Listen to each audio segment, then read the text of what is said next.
Welcome everybody. I'm Ed Rogoff, and this is the Lumos Learning webinar on managing distance learning assessments and student performance data in our world of online, hybrid, in-person, mix and match opportunities and constraints.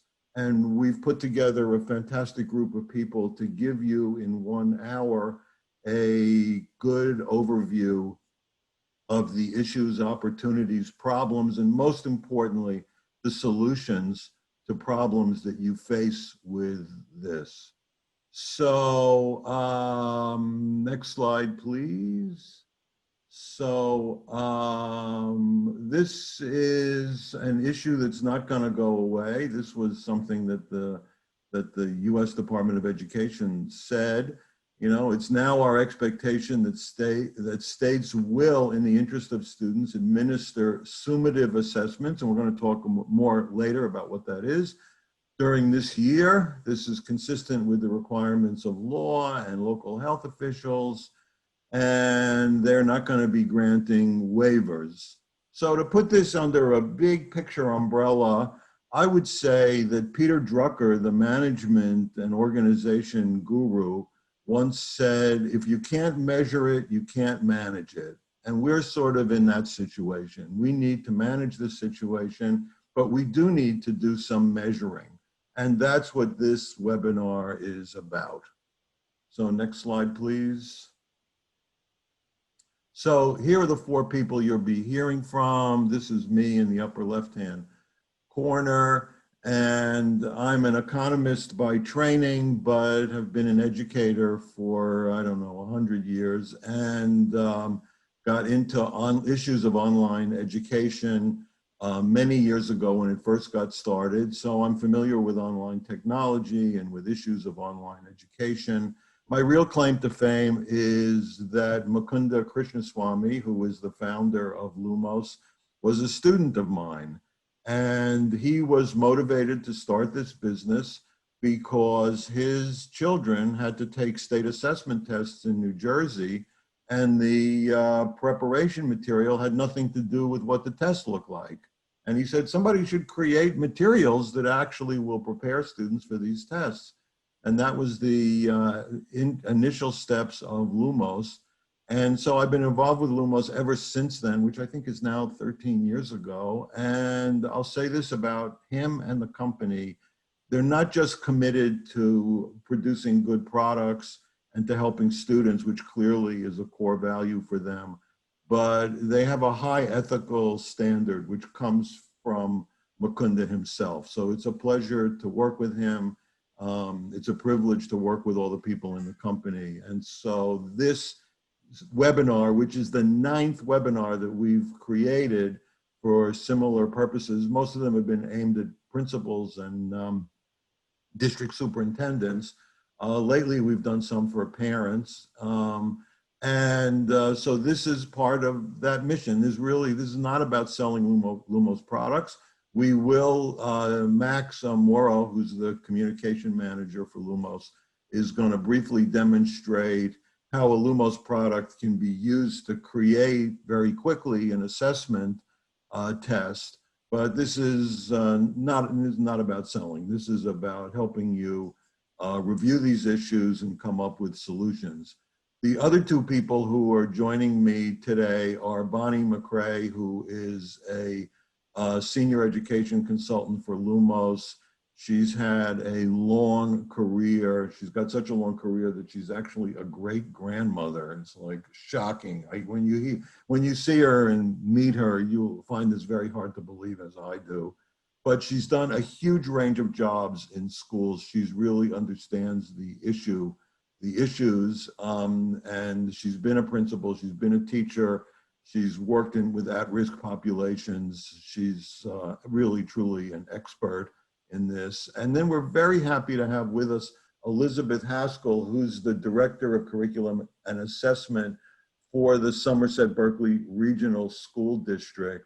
And so Elizabeth is really here to help us with 2 things. One is to be a commentator on what we are presenting and to say how well this matches her experience and what she's seen, because she's fighting this battle in the trenches every day now. And the second is to share her own experiences, the problems she's faced, and the solutions that she's generated. So these are the four people who you're going to be seeing. I'm going to do mostly what I've got to say in the beginning, and I'm going to hand it off to Bonnie after that. So let's move forward. Next slide, please. So this is about overcoming the challenges of online assessments and, most importantly, coming up with solutions. So we're going to identify the challenges and we're going to come up with proposed solutions for you. Next slide, please.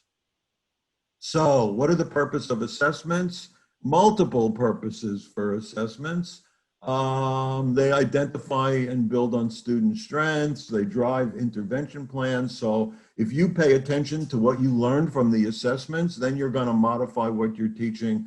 You're going to know what to focus on. You're going to know what to go back and repeat. It provides meaningful feedback for everyone. It enables student self-reflection. And when I think about this, I have to say, it reminds me of when I was in the 10th grade and I got a 38 on a French exam. And through a process of intense self-reflection, I realized that my plan for learning French by watching Brigitte Bardot movies was not going to work. And I'd better buckle down and actually open up the book. So it helps everybody, the teachers, the students, the administrators. The content hopefully is improved because of it. And to go back to Peter Drucker, you can't manage it if you don't measure it. Next slide, please. So here's a sort of timeline of how this works. This will look familiar to many of you who are joining us today. So, a student starts on the left, goes back to school, the teacher reviews the available data. There may be some universal screening to identify the student's needs, what particular needs they might have, what they've mastered, what they haven't. It provides a way to address high priority students or special needs students. And this moves on to a diagnostic assessment. And this is sort of at the beginning of the process, moves on to a formative assessment, which is in the course of a process of a course, we can do a formative assessment that basically says, how well are we doing? How well are we doing at teaching these students? How well are they doing at learning this materials? We can make modifications, and then we can do a summative or final assessment at the end of the term, end of the course. See how well we've done. This might have grading implications as well. So next slide, please. So issues with test pollution, so where are we with this that's making life very difficult for us? So test problems come about because there is or isn't test prep. It may or may not be relevant. It may or may not be correct. It may or may not be efficient and effective. There are situational factors for the students. They're under stress, they have anxiety, they may not have a quiet place to work at home. The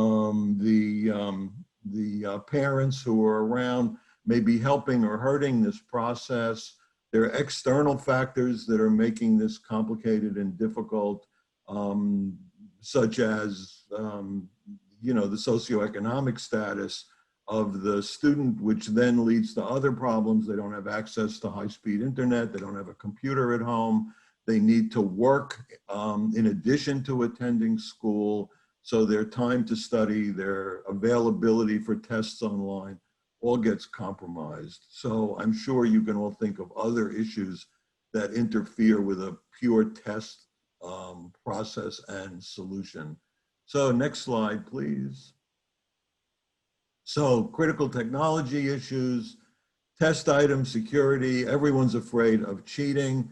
There are actually a number of tools. We'll talk about a few today. This might be the subject of a webinar in the future, is just test security.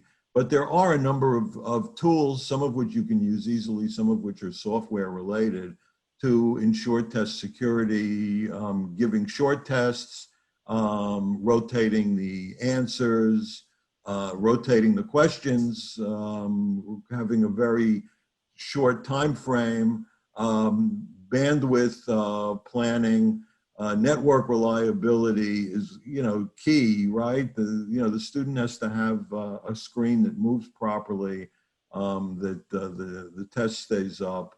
They need to have access to the right device. If there's a problem with the device or they can't use it properly, they need to have IT support. And student response, once the data comes in, it has to be handled as important data with maximum security. So next slide, please. So the greatest challenges reported by teachers, and you all can add to this list as we go along. Cheating is easier, it requires another thing to manage. We talked about performance tasks are difficult to administer. You need to have more engaging online activities so students don't just drift off. Time is required. Performance data needs to be collected, and there needs to be accessibility for everyone, for every kind of student. Next slide, please. So I'm going to hand it off to Bonnie, who I've already introduced. And Bonnie, I'll come back in about 10 slides, and we'll take it from there. Thank you very much. Okay, first of all, guys, my hat is off to y'all. That is what I needed to say before I started off. I've been in education for over 45 years, and I've been through a lot in and out of the classroom in a variety of situations. Before we get started, I wanted to share with you an interview that I had with my daughter-in-law. Bless her heart, she's very shy. She loves to teach, but she does not like to speak publicly. I moved into my son's house for a brief moment last spring, right in the middle of the shutdown. She was teaching government classes to the seniors who have to have government. They have to have it to graduate, or they do not walk across the floor with their diploma. It's only a half credit. And yet poor Audrey was pulling teeth with all 8 of her classes. Kids thought they didn't have to attend. They were like, the teacher's gonna pass us anyway. Hey, it's half a credit, it's government, no big deal. Also, parents were losing their jobs, so these kids in South Texas were taking on secondhand jobs to help out the families. Audrey couldn't get students to get online on her Zoom. She couldn't get them on Google accounts, couldn't contact parents, contacting aunts and uncles. It was an all day, all night process. My son would come home in the evening from working 10-hour jobs at the power plant and go, Mom, is she ever gonna get off? I said, no, she's a dedicated teacher, so she wasn't ever gonna get off. Audrey ended up doing very well with her students. Her students were able to graduate. She was calling everyone. She did not miss a beat. I was so proud of her. She thought this year, wonder what's going to happen. What happened this year was worse. They have a hybrid situation, and now the students cannot come to school because of parent requests. Some do come to school. What's happening? The students who are coming to school are trying their hardest, and the students who aren't coming to school are laying in bed, not getting out from under the covers. I'm hoping you can still see my screen because it just went blank on me. Are you able to see my screen? Are you able to see me?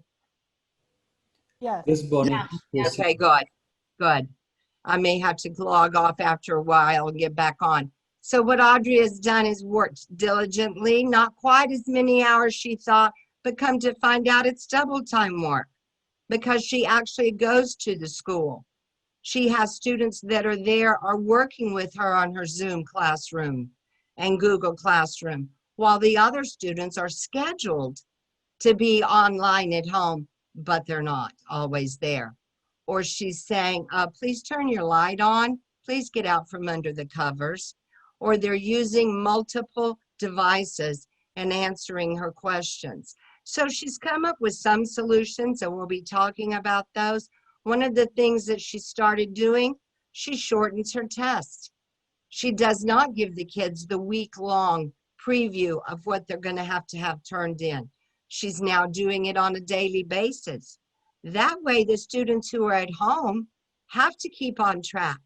And also, the students in the classroom know exactly what's going on. The students in the classroom were actually beginning to feel like they were being cheated with their education because they chose to come to school and the kids at home were not putting out the effort. So she's minimizing one question, timing it, and all the students must respond. She's using a smartboard example as well. She's also using a program called Kahoot, and we'll talk about that in a little bit as well.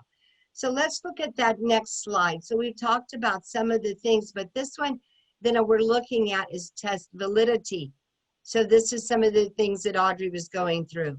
She's finding out now to do essays and reports and projects is also a much better idea because the students all have the capability in class and out of class to look up projects, but she's also looking them up herself.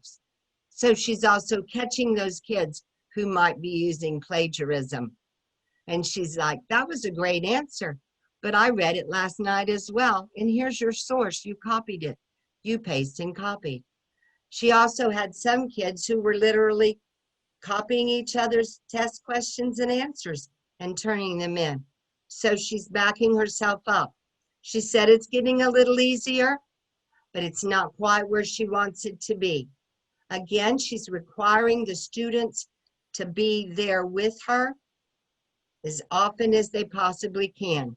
Now, for those students who she knows still have those second jobs, she's having them camera themselves while they're doing her work and sending it in on their phones if they're in the library or somewhere else. So she's trying to make checks and balances. She says it's not as easy, but it's not as difficult as it was. They're doing a lot of variety of questions, and she's also having the kids sign integrity quotes where they say, I know, I promised, da-da-da-da. And she's holding it up in front of the class. She said, even if they're high school students, most of them do believe in honesty. And it is, like I said, just a half course. But the kids know, well, if you fail at this time, next semester, I'm the only government teacher, you're back in my class again. So she's also doing the capability where the kids can't go back and re-look at answers before. They can only focus on their job assignments given for that day. And Lumos has that capability as well.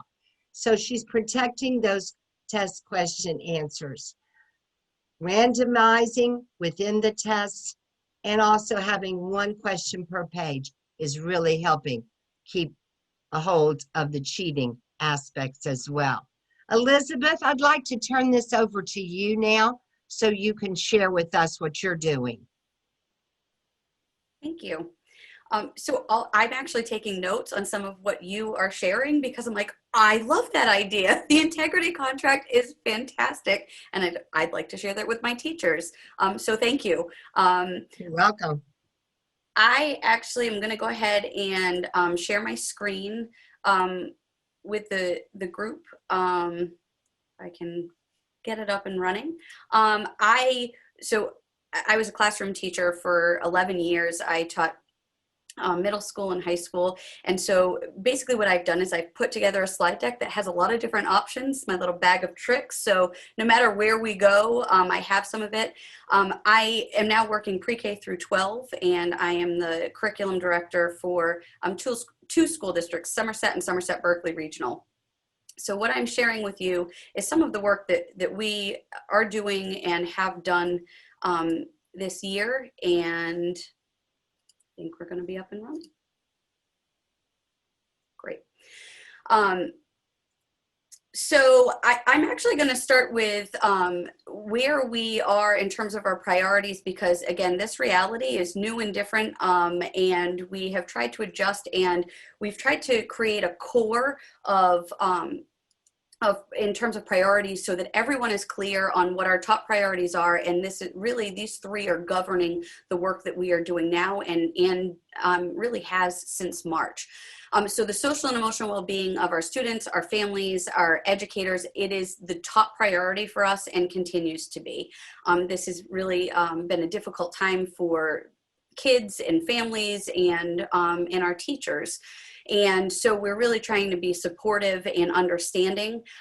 We have tried to offer a structured yet flexible remote and hybrid learning framework that provides access to essential learnings and mastery standards, and the variety of instructional approaches that are going to meet the needs of our kids and move them closer to realizing the vision of our graduate. And that's pre-K through 12, right? We're trying to move our students closer to the vision of the graduate and what that looks like at each grade level. So we're doing this in a variety of ways, both or through synchronous learning, semi-synchronous learning, asynchronous learning, and we do have some of our kids who are hybrid and in person. We've got about 50% in on Monday and Tuesday. Wednesday is a remote day for everybody, and then Thursday and Friday our cohort B is in. Our special education sub-separate programs, they are in 4 days a week currently. And again, our commitment to learning is unwavering. And I mean, it's why we're here. So I'm just going to give a brief overview. I know we're talking about assessment, but I think it's really important to talk about how curriculum, instruction, assessment, data, and professional development all work together. They are the essential pieces of that whole. And so we use understanding by design, that backward design model, Wiggins and McRae, and we really are asking the questions, what do we want kids to know, be able to do, and understand? And what are those skills, knowledge, and understandings that we want them to transfer into new and real world situations? So that's stage one, and that's really establishing the essential learning pieces. And then when we talk about assessment, stage two, how do we know if they have in fact reached those standards and those goals? And if they can, what do we do? And if they can't, what do we do? So I think that those are the questions that are guiding all of the work that we do. And I probably sound like a broken record when I'm talking to my team, but it helps guide the work and how we move forward. So this is I took the slide from my first day of school presentation and put it into this presentation. I don't want to brag, but I did create the bullseye all by myself. I was super proud of it. And it's color coded. So our essential learnings, the mastery standards, the must do's are in green.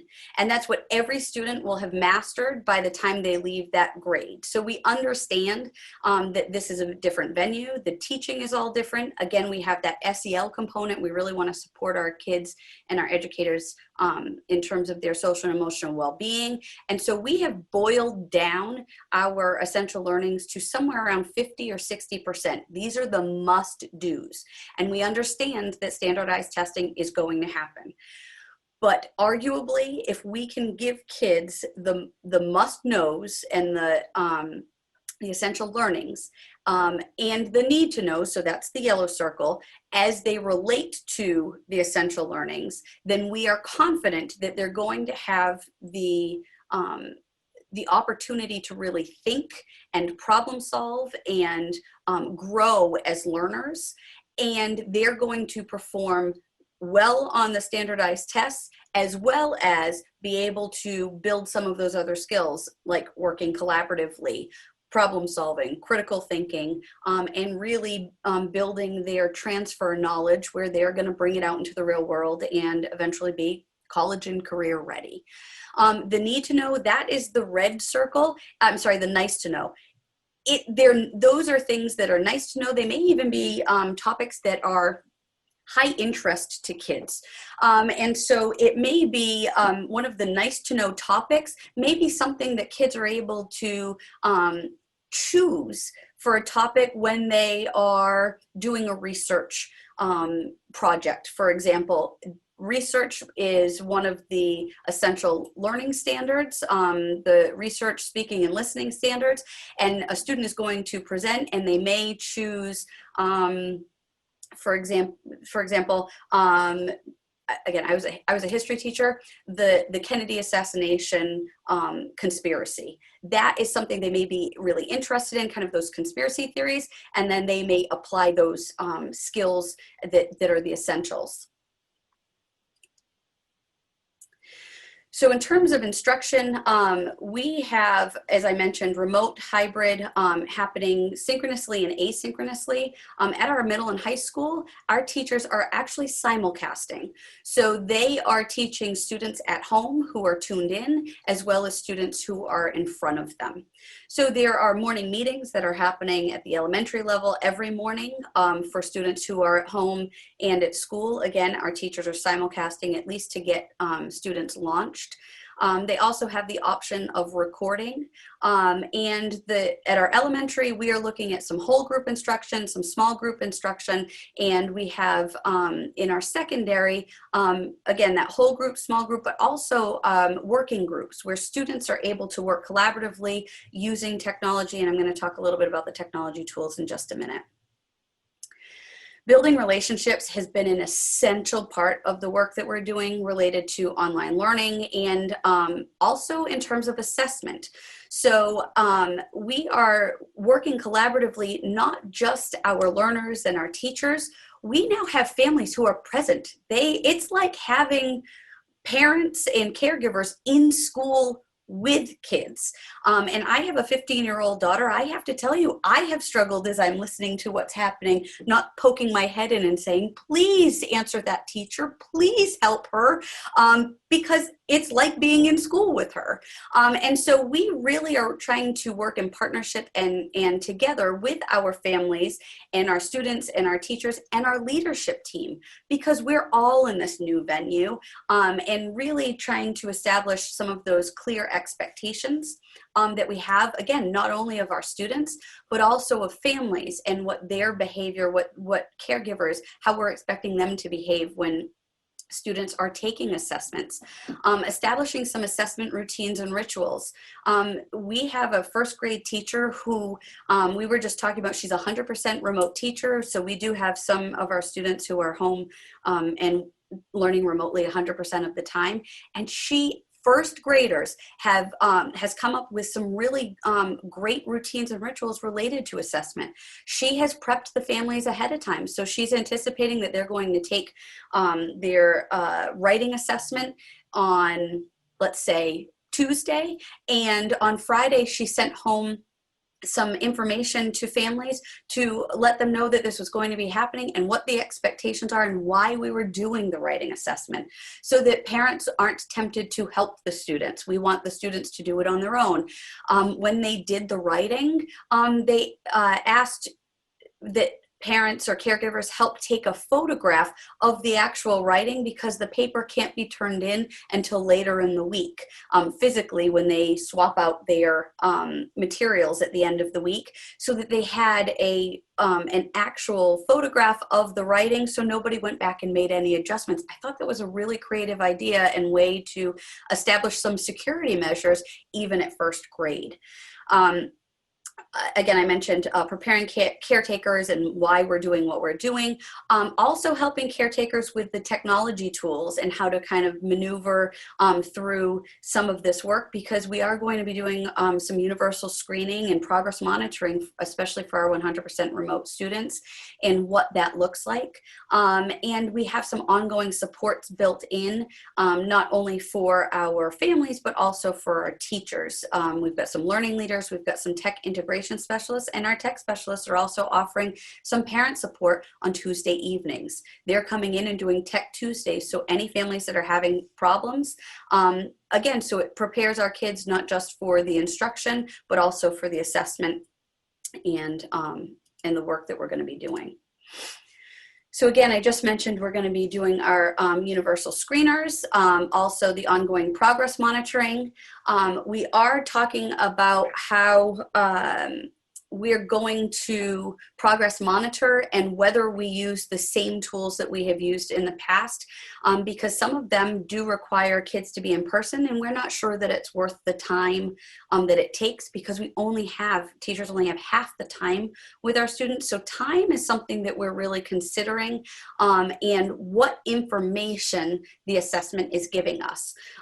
So this has prompted us to reevaluate what we use, why we use it, and what information we need in order to best support kids in their academics, and you'll notice also down at the bottom, in their social and emotional learning. We have just purchased at our elementary level the DESA assessment, and we have a team going for training on November 3rd, and they're going to come back and work with our teachers at the elementary level. We're going to give it a try, but I'll tell you, our middle school and high school teachers are asking for the possibility of using DESA also to make the SEL assessment part of our assessment schedule on an ongoing basis. So that was an interesting, again, revelation that has kind of come from this work that we are doing, and really making sure that our kids and our families are okay. Our formative and summative assessments, and also performance assessments, especially at the secondary level, those are assessments that they are rethinking, because we want the assessment to connect directly with our essential learning standards, the ones that in that bullseye in the green that we've identified as the must-dos. So there is some revamping of those at the for grades 6 through 12 especially, and really being able to use formative assessments or informative assessments to guide our instruction as we move forward, because again, in many instances we don't have access to the students the same way that we did, and we want to make sure that they are making the progress that we're expecting. The other thing I wanted to mention in terms of technology tools, GoGuardian is something that we are using primarily at the secondary, but even our elementary teachers are starting to use GoGuardian. While students are taking assessments and they're at home, teachers are able to monitor some of that through GoGuardian, because their screens are popping or can be seen or clicked on by the teacher. So, but we also have some of the teachers in K1 and 2 just live monitoring. The students are on the screen and they're doing the writing piece, and they've asked for some quiet time from the parents, again, as kind of that expectation, so that they have an environment that is conducive to taking the assessment and really being able to focus. And again, as I mentioned, we'll talk about the tech tools in just a moment. I did mention the data. We do have data teams. They are in place currently and on an ongoing basis. It's been a little bit of a different venue because of most of our work is being done via Zoom. And we are working to align our data and the outcomes with our district strategic plan, our school improvement plan. We really want to use data to inform our instruction.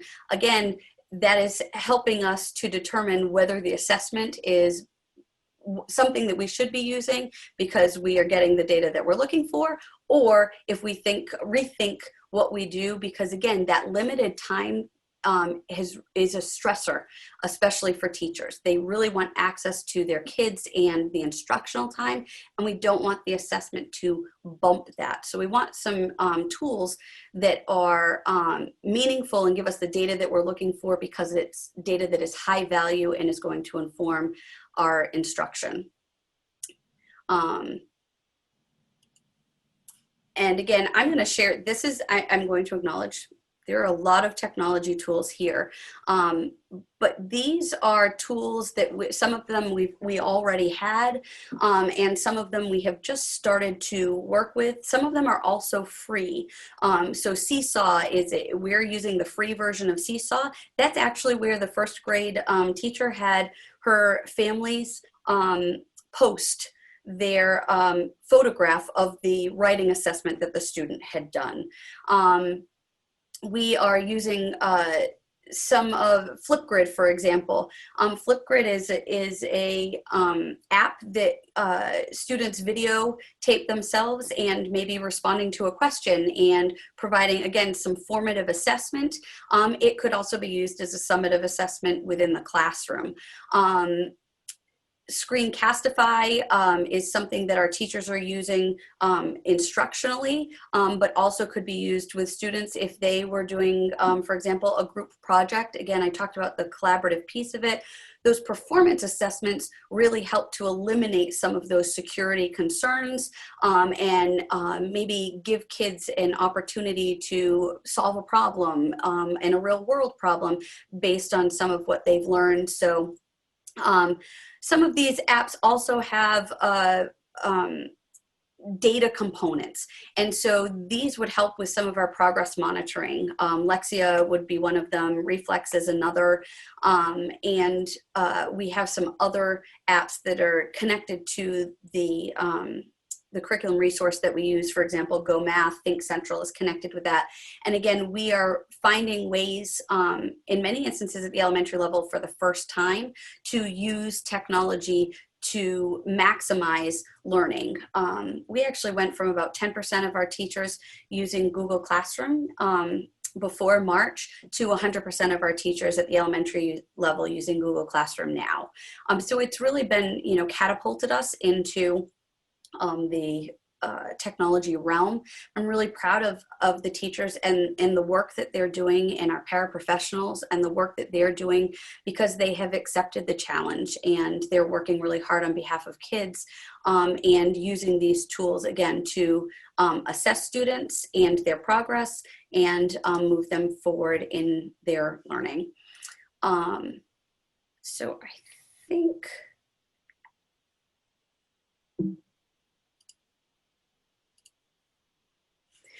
professional development, I just wanted to mention, we have, as you can see, quite a bit of professional development this year. We have built it into our day, especially on Wednesdays at the elementary and the high school level. We have a great deal of common planning time also, I think 60 or 70 minutes per week at the elementary level. And so we're really trying to maximize the support that our educators get. And it's ongoing. It is collaborative. They're provided some coaching from our remote learning leaders and our technology specialists, and also an opportunity to reflect on the work that we're doing. We're trying really hard to celebrate those successes because this is difficult. And, our teachers have a lot of worries, especially about security and is this data reliable and is it valid and am I doing enough for them? And I think our education professionals are doing a fantastic job. And the final slide that I'm going to share with you is also the final slide that I shared on the first day of school with my educators or our educators. You can't control the wind, but you can adjust your sails. This has pretty much been my mantra. And what I say to my teachers and my educators often. There are so many factors that we cannot control, but the things that we can, we will continue to use, and assessment is a really great opportunity for us to, again, find out where our kids are, determine how we move forward, and get them where they need to be by the end of all of this. It's awesome. Thank you so much. I appreciate that. And I was taking some notes too as well, dear. I think we're ready now to go on to the next slide. We had already shared some of this. So we're right here with some more tools.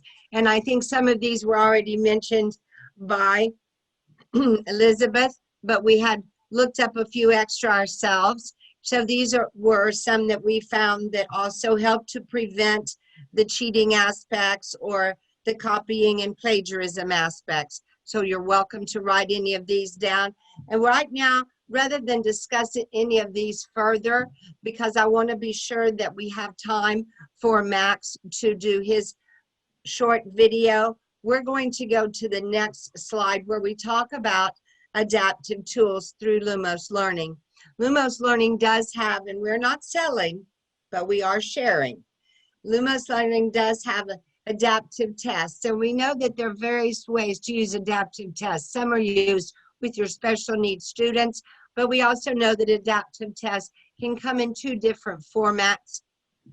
They can be a computerized adaptive test, or what we call tailored tests, where the computerized system already knows the student's responses. And with Lumos Learning, we have that option with our diagnostics tests that can be given at the beginning of the school year. It's also more student engagement. The teacher can also make the choices as to how many questions or which students get which questions. They can be scheduled, they can be timed, and they can be randomized. So without going into more detail on this, we're going to have Max share a brief demo of one of our computerized adaptive tests. Thank you. Hello, everyone. I'm just going to be going over just a quick demo of our adaptive tests and what we're going to be doing. So quickly while I get everything here. All right. So as you guys can see, we're starting with one of our practice assessments here. And I'm just going to show you guys a couple of different ways that you guys can create formative and adaptive tests using the Lumos Step Up program. So over here, you see we have our Cat 1, and we have a bunch of advanced options that we can go through. We have different options like our full length types of tests, which you can use to randomize, as well as our partial length tests, as well as adaptive tests that work with the student depending on how they answer, correct, incorrect, and they work through the certain assessments. And Lumos tries to work exactly with what they're going to be seeing on those online and state assessments that they'll be seeing at the end of each year. And there's also a bunch of different things that you could see here as well, like the strict mode, the allow retake, the show results, and the schedule test. So also what we want to work for is work for you also, and making it easier for you to schedule your test, work with the students, collect that data, and work and see if there's any trends that you may need to diagnose when working with your students. So there's a bunch of different things that you could do here. We're directly integrated with Google Classrooms as well as with Zoom. So there's a bunch of different options that you could use to connect with your students and work to assign with your students as well. But once you get done with this and you see how what exactly you want to assign with them, let's just take a look at 1 or 2 of the ways that you guys can individualize these formative assessments and these adaptive assessments. So over here we have our practice Cat 1, just like our Cat 1, just like how we did. We have different question types. We support the 16 different question types, and you're going to see that you're going to have a couple of options on the side, like adding to your resource kit. I like to think of the resource kit as you're going shopping and you're adding some questions into your little shopping cart, and then you go on your way to checkout, and you can create your own exam that way. It's really cool. So you can go through any of these assessments that we already have here, and you can add these to your resource kit, and you can create your own exam and your own assessment for these students and individualize them for these students. But if you even wanted to get more individualized with them, you could even take the specific standards. So I'm just going to take this first standard that we have here. I'm going to put it up into our own education search or our ed search, and then something like this will pop up. So if we take any of those standards, any of those types of questions, we can get brought up over here where we'll see our ed search. And there's a bunch of different options that you have here. You have a bunch of different categories that it will take you through, as well as a bunch of different questions as well. And all of these are just tools to make your life easier, save you money, time, and resources. And honestly, that's really what we want to work for. We want to help you create the best assessments that you can in this hybrid and this online space. So we can do the exact same thing here. We can go just like we are going shopping, and we're going to go take it and add that to our resource kit here as well. And once we take that, this would be our second way that we can create those formative and adaptive assessments. You can even try the questions for yourself, and you can also assign these as well. So those are just a couple of ways that we could create online and hybrid learning assessments, focusing on formative and adaptive assessments for your students. So thank you. I think I'll pass it off to Professor Rogoff. Okay. All right. Thank you very much. So let me just say, I think, Elizabeth, you're a star. Your teachers, your students, your district is lucky to have you. What a terrific presentation. If I had to sum up what you said, and correct me if I'm wrong, is that in the move from being pre-COVID to being COVID, is that you have focused the curriculum and the testing on what is in the red spot on the bullseye on your chart. By the way, it was a great slide. So would you say that's really the judgment part of what you've done as you've adjusted to remote and hybrid learning?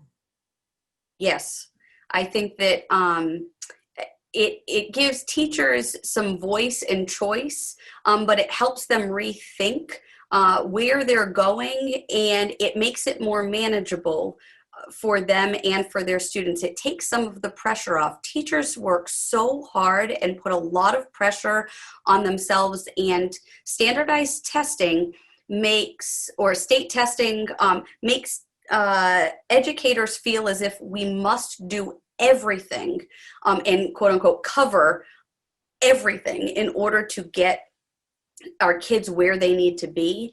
And essentially what we have done is ask them to identify the most high leverage standards so that they will find success. I am, as a professional, I am confident that our students are going to find success on the state testing. And they are going to be better learners and problem solvers. And when we talk to our business owners, our industry leaders, they are asking for students, graduates, to come into the industry being able to think critically, problem solve, work collaboratively, and all of those pieces we've given a little bit of extra time for teachers to in the classroom, give kids the opportunity to practice those skills and hone those skills. And they're still going to do well on those tests, and I'm confident in it. Yeah. Well, you know, we talked in the beginning about this situation creates a huge amount of stress by modifying your goals for your curriculum, by modifying your goals for your assessment, by making these things achievable. When it's all said and done, people will feel positively reinforced at the end of the process instead of just like stressed out failures, which discourages future education. And so, you know, I applaud you for that approach. It's not easy to make those decisions and to create that focus, because as teachers, we all think that everything we teach is essential, and to have to make a decision about where the focus is going to go with less time with the students, less time for assessments, the introduction of all of these variables, i.e. the home environment, you know, parents, friends, relatives, you know, technology issues at home, introduce all these complications. And your approach of focusing, simplifying, keeping your key goals in mind is, you know, not just right, it's a brilliant approach to what is the realities of the situation that we face. So thank you very much. Next slide, please. So I love this slide. I think in the future, every time I do slides, I'm going to use this graphic. So just to summarize a few things, you know, tips for using computer-based assessments. You know, you can do quick assessments, short period of time, keeps the students focused, improves participation, matches very well with what Elizabeth said about keeping your main goals in mind. Pre-made assessments, you can create it before instruction to tailor. This is sort of teaching to the test. Personally, I don't think there's anything wrong with teaching to the test. That's the test. It's our goal to get students to do well on that test because that reflects the achievement of knowledge and skills. So having a pre-made assessment and adapting your curriculum to reflect that is perfectly fine. Ensuring safety and privacy, we've talked about this. The issues of cheating, which is on everybody's mind, is a manageable thing. And there's lots of software and lots of tools, and quick assessments is one of them. And of course, there's other kinds of assessment up here on the upper right hand, different types. you know, discussions, games, role playing, I mean, discussions with students, discussions among students, so that there are things besides traditional tests that you can use to make judgments about whether students are progressing in the curriculum. And accessibility, so make assessments that can be used through any mobile device or on paper. This is the way the world has gone, right? People want to, if they're using an iPhone, an iPad, a Samsung pad, a computer, or whatever device they're on, they want to be able to get into the system. We need to provide that accessibility. And of course, you know, there's the technology issues often beyond our control. Okay, next slide, please. So collecting and using students' performance data, next slide. I'm gonna race through some of this because I wanna get to questions and comments from the participants. You know, and this sort of mirrors some of the things that Elizabeth has talked about. So in the interest of time, I'm gonna skip to the next slide. Okay, so campus support teams acknowledge that data comes from multiple sources, as we talked about earlier, and this will impact student learning, recognize and address all factors related to current student success or lack of success. So this wheel on the left, you know, you collect and prepare a variety of data, you interpret the data, and you modify. So I don't want to just keep repeating myself about Peter Drucker, but this is that process applied to education.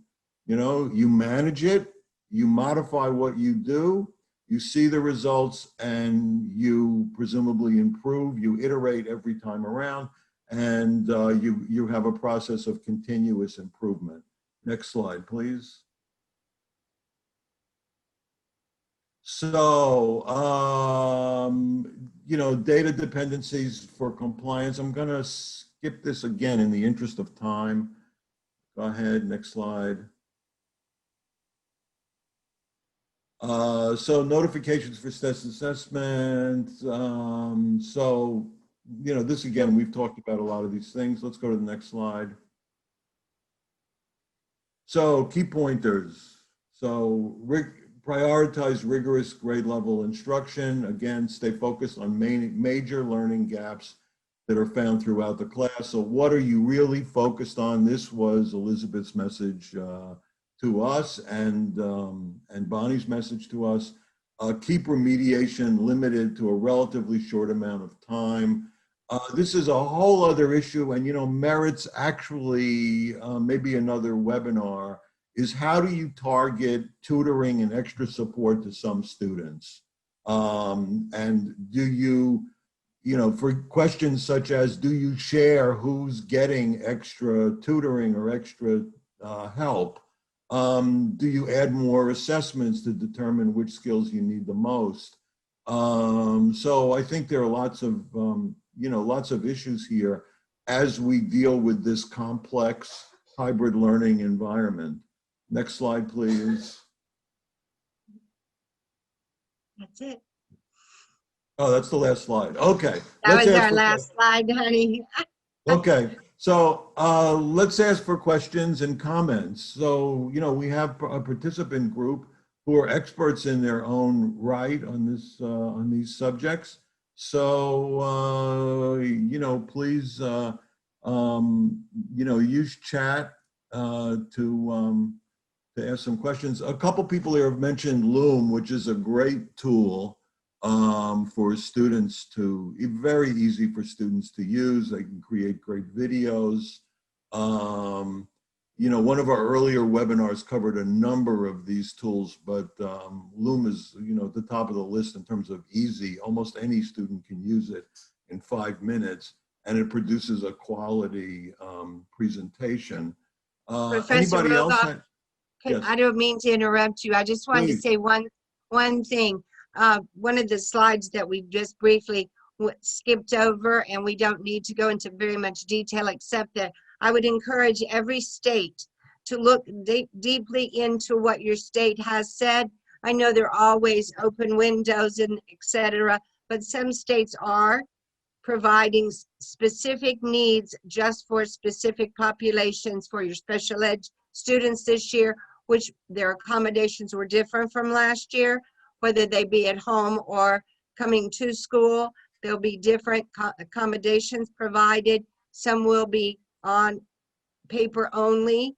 So those type of things, and a lot of your windows are changing for your times of testing and your types of testing. So just be sure to check your state website if your curriculum people haven't already given you that information, and make sure that you're up to date as to what your accommodations can and cannot be for this year. I just wanted to be sure that they all knew that as well. Great. Okay, we have a question. Myrna asked the question, is backward design the same as backward mapping? I think Bonnie, Elizabeth? I think that backward design, backward mapping, understanding by design, it is Wiggins and McRae, and that is, so if you Google it, or UBD, I usually call it UBD, that is how actually we have designed our curriculum maps. It's beginning with the end in mind. What are the outcomes that we're looking for, and what are the steps that we need to take in order to get there? So yes, I think it is the same thing. Okay, terrific. Thank you. Segment Lisa of it, has yes. Okay, thank you. Lisa has a question, a little off the topic, but a very relevant resource. Tracks behavior modification, gamification system where students choose their own avatar. My students beg me to use it. Does anyone have experience using this system or introducing gamification in other ways to engage their students?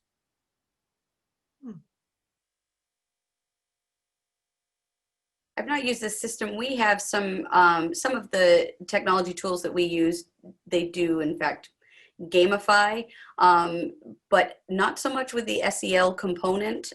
So that may be something to check out. Thank you. Yeah, it definitely engages students.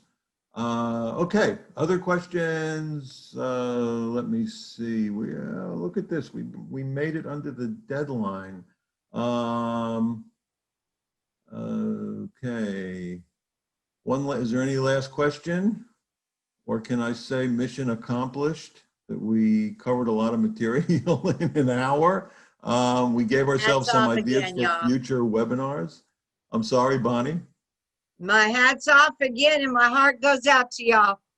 Okay, well, thank you. You're a big part of this, so the biggest part of it. So thank you very much. Elizabeth, we can't thank you enough. You've been fantastic. And everybody who attended, we appreciate your participation in this. This will find a permanent home on the Lumos website. So if you want to go back and refer to it, or you want to look at any of our previous webinars that also listed many tools that you might want to consider using, we welcome you to come and visit it.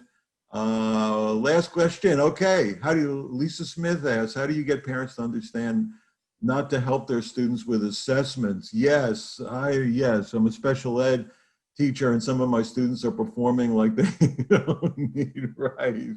So yeah, so your 4th and 5th graders who are acting like they have master's degrees, isn't that, maybe you're just a great teacher. How do you get the parents not to become the co-conspirators on assessment exams? Anybody have a good idea? One of the things they need to know is that the students will not be online. They'll be paper, pen, pencil. Special ed, almost all of the states are going paper, pencil. So the student will be taken to or given a specific time with a monitor with them. So the parent needs to try to back off right now and let the child do it on their own. Really need to. So and ask for help. Ask for help from the school. Ask for an aide to be present while the student is watching, while the student is doing the work. Have the parent, ask the parent, even if they want to stay in the room, because I do understand the parents feel intimidated when some schools have said the parents have to leave the room. I would feel intimidated as well if I were a special ed parent, which I have been in the past. But ask an aide to monitor the student doing it and have the parent to the side, not straight there in front. Yeah.